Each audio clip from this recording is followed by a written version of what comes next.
do, do, do, do, do, do.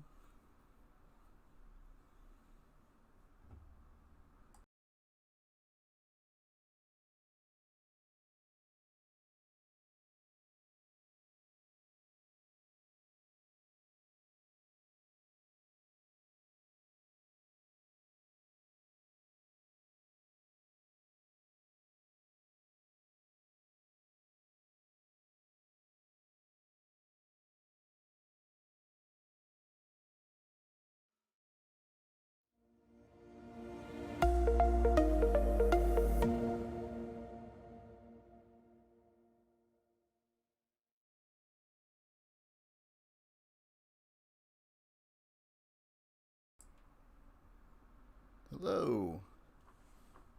Welcome to episode 71 of the Castles, Capes, and Clones podcast.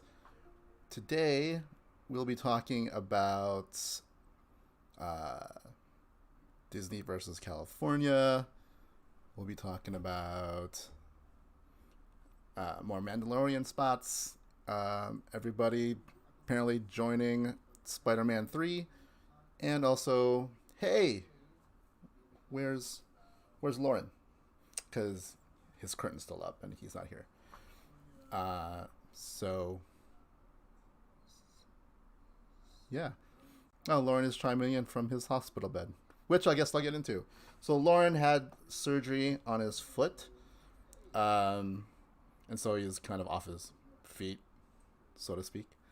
But he should be discharged sometime today or tomorrow. So hopefully he'll be back to doing his YouTube videos, and hopefully next week he'll be joining us for the episode 72 of this podcast. But for today, you are stuck with me. Right.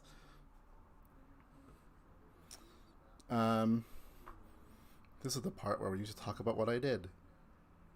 So I have actually been busy. I've been actually editing a bunch of videos and filming a bunch of videos. So there's some cooking stuff, there's some unboxing stuff. So I do have some content on the way. It's just taking me a little bit of time because also everything at work is crazy. So I've been working very long hours, so I get tired a lot. But I promise you I will have some stuff coming soon. On the hyperspace hijinks, there's a bunch of stuff, and I do have a bunch of other stuff also on the cooking show. I just put out the Chicky Nuggy cooking show, inspired by the Mandalorian, which we actually will talk about later today. So I also did just watch some of the Animal Kingdom show on Disney Plus while I was making dinner. I liked it. It's not like a National Geographic show. It's almost like a Animal Planet kind of show where it's more about the lives of the people that work at Animal Kingdom and the animals they work with. They kind of give it a dramatic kind of flair to it, but on a very kid-friendly level.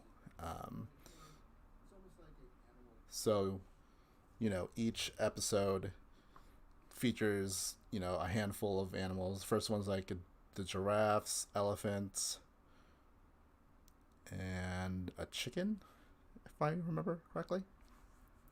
But and the stories span from what happens every day to sometimes, at least to 2 episodes I've seen, one of the animals has some kind of medical thing, and so they always have to do that kind of stuff. What's interesting is that it doesn't just span Animal Kingdom. They do go over to Epcot, where of course they have the living seas with Nemo. So they had some of those animals featured. But yeah, it's a pretty cool show. I mean, if you like animals, I like animals. So there you go. But that's about it. They also had the right stuff up also, which I just saw. I just saw on the channel. I didn't actually watch it yet, but I'm also interested in that show. So hopefully I'll be watching that this weekend. in between editing some videos. So yeah, let's get to the news, because why not? Why is this not working? I don't know. Anyway, so we start everything from the Castle Gates, which is highlighting all the Disney stuff. There is a bunch of Disney news, especially in regards to Disneyland. So Disney's battle with California regarding the opening of Disneyland wages on. Disney CEO Bob Chapek says that California's arbitrary guidelines for reopening theme parks is the most stringent in the U.S. and is not based on actual facts. One of the aspects calls for reopening individual California theme parks at 25% capacity once their county reaches the least restrictive minimal risk level, and limiting attendance to residents who live within 120 miles of each park. Chapek says that he sees that as a mandate not to reopen. He also cites that the success of reopening the other parks is a reason for Disneyland to open. Obviously, living in this county where Disneyland is,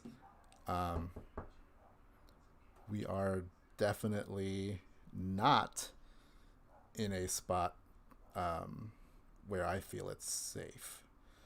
But people might argue, but we're also heading into flu season. A lot of other countries are in the almost in the wake of a second lockdown because of that kind of stuff. So, as much as it pains me to say let's keep Disneyland closed for a bit longer, let's keep Disneyland closed a lot longer.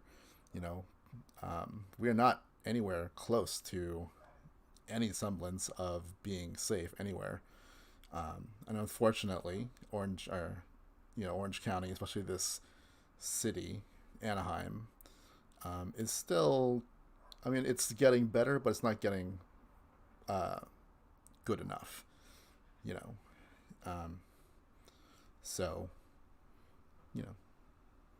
obviously, it stinks that a lot of the employees had to be let go, but hopefully when it becomes safer, they'll be rehired. So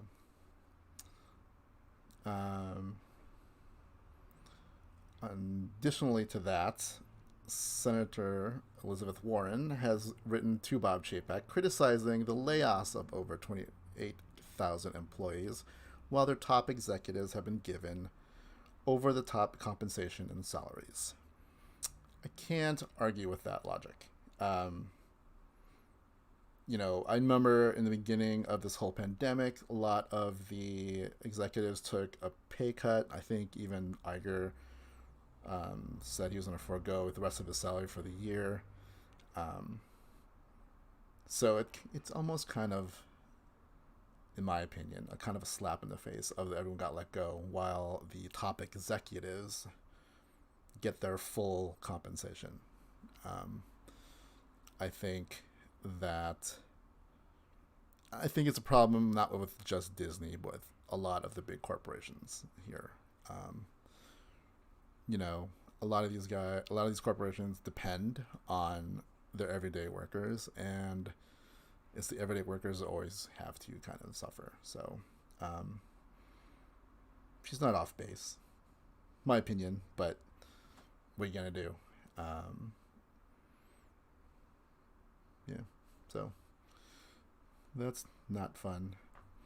But in some lighter news, Disney has released a new trailer for Soul, which will be streaming on Disney Plus in December. I checked it out. I was already sold on this movie, no matter what. I'm a musician, so that speaks to me. The trailer shows us a little bit more of the world that the main character is in. We see a little bit of where souls go when people die, but then we also see where souls begin, and so we have to see a couple of the other characters. But But it's still unclear exactly what the movie is about. Totally. There have been some early reviews already, and it's pretty much what you would expect. At some point, Loren's gonna cry. Hey, Loren. So I mean, and there weren't any like really disparaging reviews, so it looks actually pretty good, and I'm hoping it is. It does kind of stink that it's not going to be in theaters, but again, the industry kind of has to roll with the punches and see where things take us. Their other option, of course, was to wait it out like some of the other studios, but who knows when all that's going to happen. They already have it done. They want to show it to audiences, and to cut their losses. They think to bring more people to Disney Plus, so be it. So there you go. That's all I had for Disney stuff. So I'm just gonna say right now, there is a fly buzzing around me, and at some point, I may have to slap it. But I have headphones on, so I can't even hear it anymore. So I just kind of see it sometimes. So you might see this little black dot. That's a fly right there. Do you see it? Anyway. It's just bugging me. Hopefully it won't bug you. Unless it lands on the microphone. That'd be kind of cool. And no, it's not the Mike Pence fly. Even though my Facebook avatar is the fly. But we don't get political on this show. So let's move on to my favorite topic, which is Star Wars.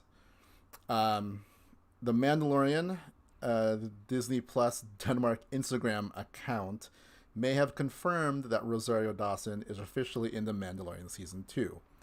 Now, it doesn't say who she is playing, but, the rumor is that she's going to play Ahsoka Tano. The Instagram story also mentioned Timothy Olyphant and Sasha Banks. To this point, we've never actually had confirmation that any of these people were in the show. We briefly see Sasha Banks in the first trailer, but we don't know anything about her character. Timothy Olyphant is rumored to play Cobb Vance, who is a sheriff-y person who lives on Tatooine, and he has Boba Fett's armor, and that came from the Chuck Wendig books. So that'd be interesting to see. I also follow a lot of the toy news. So Hasbro has been pushing a lot of Boba Fett figures. There's like a new 6-inch. There's a new vintage one. That's a 3.75-inch figure. There's like a Mission Fleet Boba Fett. And so I think there's a special edition Boba Fett. So rumor is that Boba Fett will appear, or at least Tamara Morrison, who played Jango Fett, is also rumored to be in The Mandalorian. So, but he plays a clone, so that could be Boba Fett, could be one of the other clones. Fan favorite is that Rex is going to be there. If Ahsoka's going to be there, Rex is going to be there. Could be Cody, could be anyone. So good news is we only have 15 more days until The Mandalorian comes out. So, yay. And speaking of, they did air a new TV spot. It's only 30 seconds long, but it has lines from Moff Gideon from season 1 over the footage, and basically says the line where he's telling the Mandalorian that he has something that he wants. We do see a couple new scenes. There's a really cool scene of him using his jetpack and doing the superhero landing. And we do see Cara Dune, Greef Karga, and the Mandalorian in a couple shots. And we also see some cool footage of TIE fighters. If you remember from the first season, Moff Gideon is in a TIE fighter that's landed, and the wings kind of fold. and we thought that might be a special TIE fighter. Apparently they all do that, so cool. Um, we'll link the trailer in the show notes, but it's getting close. I've been trying to avoid a lot of the like articles and stuff about it. Obviously, for this show, I kind of wanted to highlight some of the major stuff coming out, but those two things I think warranted a little view. But I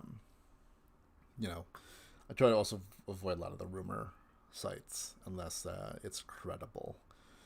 So speaking of credible, didn't know whether or not to include this, but there's also confirmed rumor from different sources that the spin-off series from The Mandalorian is actually going to star Cara Dune and Bo-Katan, which is another character who is rumored to be in season 2, and Katie Sackhoff, who voices Bo-Katan in the Clone Wars and Rebels animated shows, is rumored to play her, which would make sense.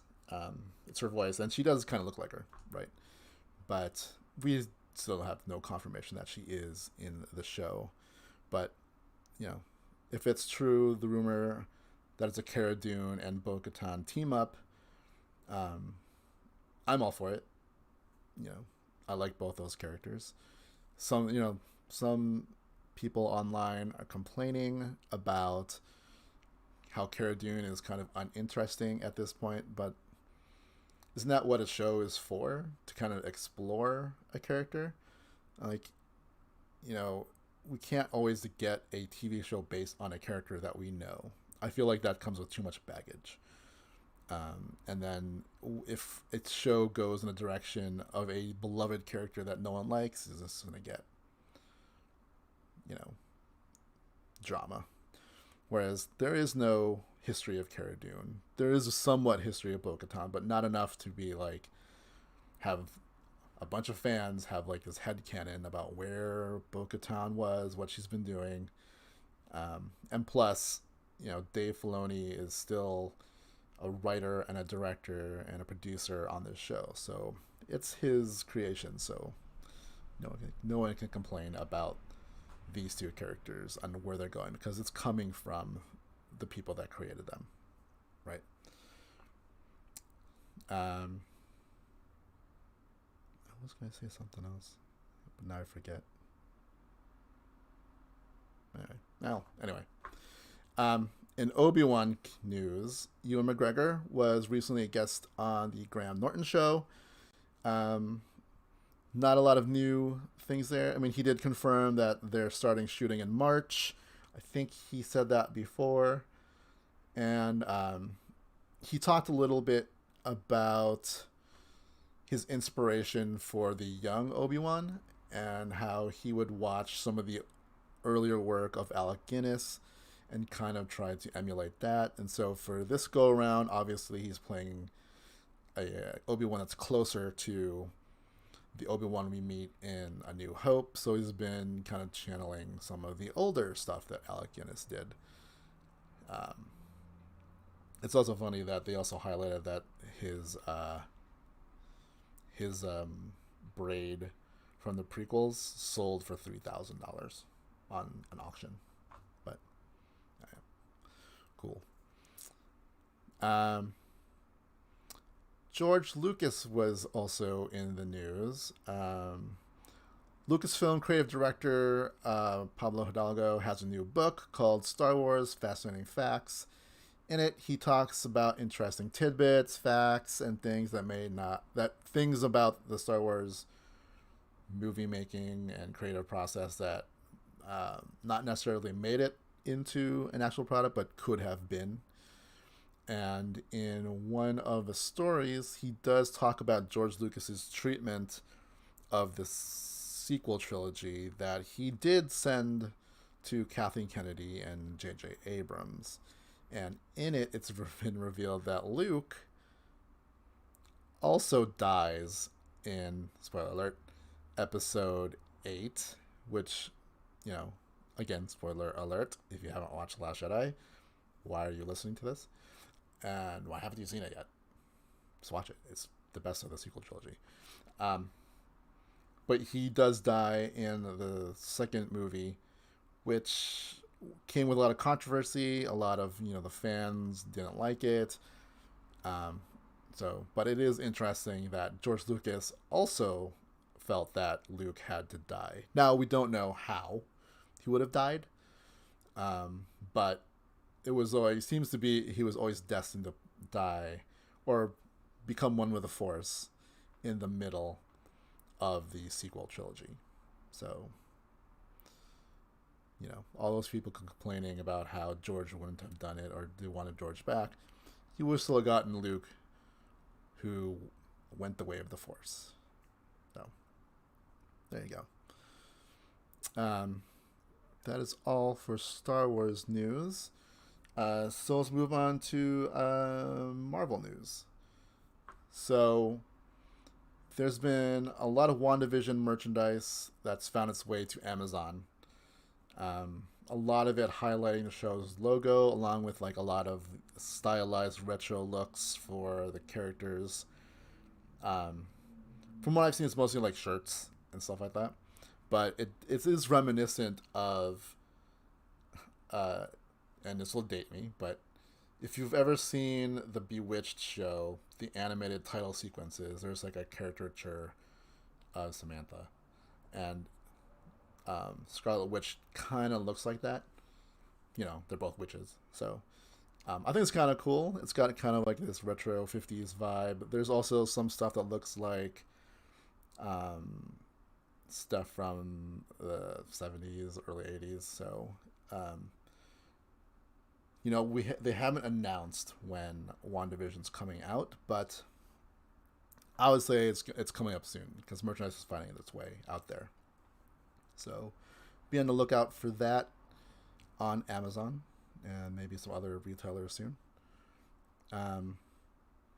Benedict Cumberbatch has joined the next Spider-Man movie. Last time on the episode, or on the podcast, we talked about Jamie Foxx joining the cast as well and how that might be because obviously Jamie Foxx played Electro in the Andrew Garfield version of Spider-Man. And so is it the same one? Is it just a new this universe version of him with Benedict Cumberbatch in the show as Doctor Strange, and the fact that Doctor Strange has his own movie called, it's referenced to multiverse. Maybe this points to how Electro appears in this movie, and is that there is a whole multiverse thing going on, which opens up to a lot of rumor that also joining Benedict Cumberbatch and Jamie Foxx will be Tobey Maguire and Andrew Garfield. And it kind of, the success of Into the Spider-Verse, the animated movie, might have opened the doors to the live action people saying, why don't we do that? Why don't we build off that and also have that also affect the live action universe? So the rumor is that, the other screen versions of Spider-Man will show up and help the Tom Holland Spider-Man save the day, whatever, which would be kind of cool, I think. I actually did like Andrew Garfield as Spider-Man. I just think that franchise kind of wrote itself into a corner, but I actually did like his version of him. Tobey Maguire's, at the time, I was fine with it. I still think that Spider-Man 2 is a great movie. Doc Ock is a great villain.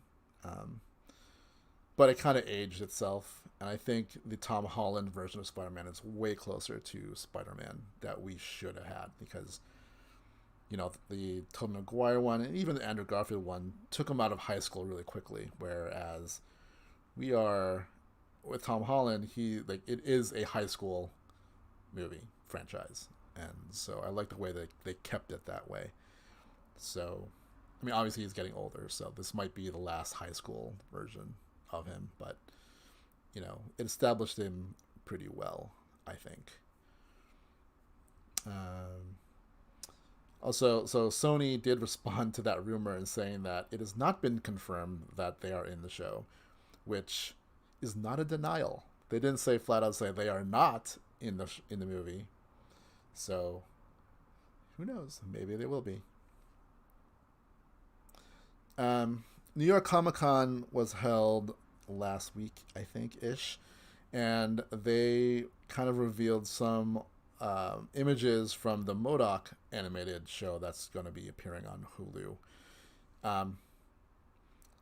To some mixed reactions, including mixed reaction from myself. We'll include it in the show notes, but it looks almost like stop motion robot chicken-y kind of aesthetic. It looks like Robot Chicken if they had a bigger budget.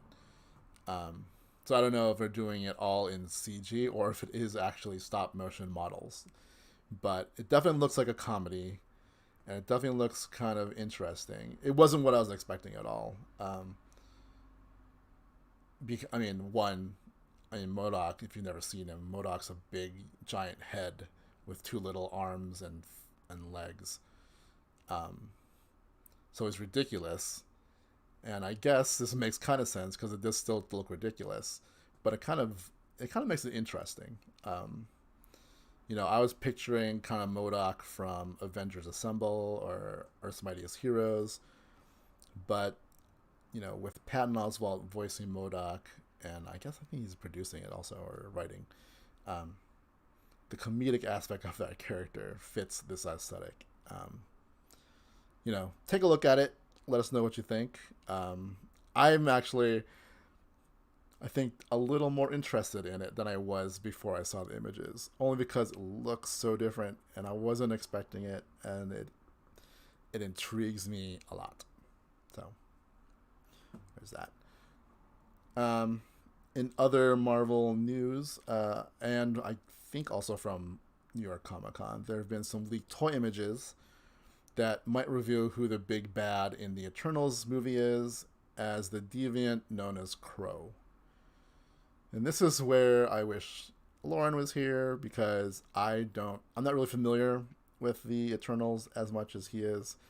But the figure kind of looks menacing. It looks kind of like shadowy and kind of not wispy, but like he's got like long appendages and like dark colors and stuff like that. So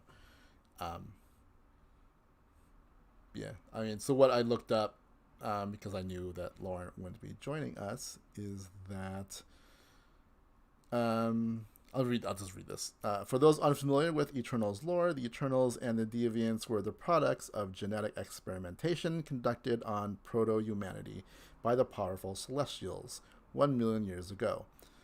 Celestials is like Kurt Russell from Guardians of the Galaxy 2. He was a Celestial. While the Eternals are long-lived and are conventionally good-looking, the Deviants look monstrous, and their special abilities aren't as great as the ones the Eternals boast. Evidently, that won't be the case for Crow, though even if you exclude him, the Deviants are somewhat able to level the playing field by having greater numbers and their own advanced technology. You can find it online. I'll have a picture on our show notes too, but it looks pretty cool.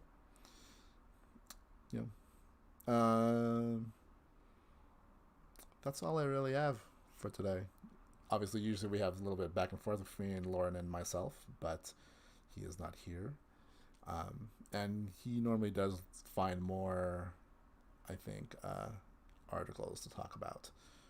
But, yeah. So again, we do wish him well and hope he makes a speedy recovery so that he can make more of his YouTube videos. He can join me on this podcast. Like I said, The Mandalorian is coming out in 2 weeks, and we do plan on doing the Mandalorian show that we did last season. Hopefully, bring in Tom for that as well. We'll again also be doing that live. We just kind of figure out what day to do it. It'll probably be Monday, so it might be Mandalorian Monday, even though I'm pretty sure Hasbro or Disney has already coined that phrase because they have like some kind of merchandise reveal every Monday after The Mandalorian airs the Friday before. So there's that. And again, I do have a couple shows coming up. So be sure to check out our YouTube site. Subscribe to the channel. Hit the alert notification. It'll let you know when we have new content up there, as well as when we do schedule the live podcast here. We might play around with also doing it on Facebook, but we'll see. Be sure to leave a review. For those listening to the podcast on iTunes, be sure to leave a review on iTunes. Helps us be found on that platform, and share our posts to your friends and family. And, you can reach us at podcast@castlescapesandclones.com.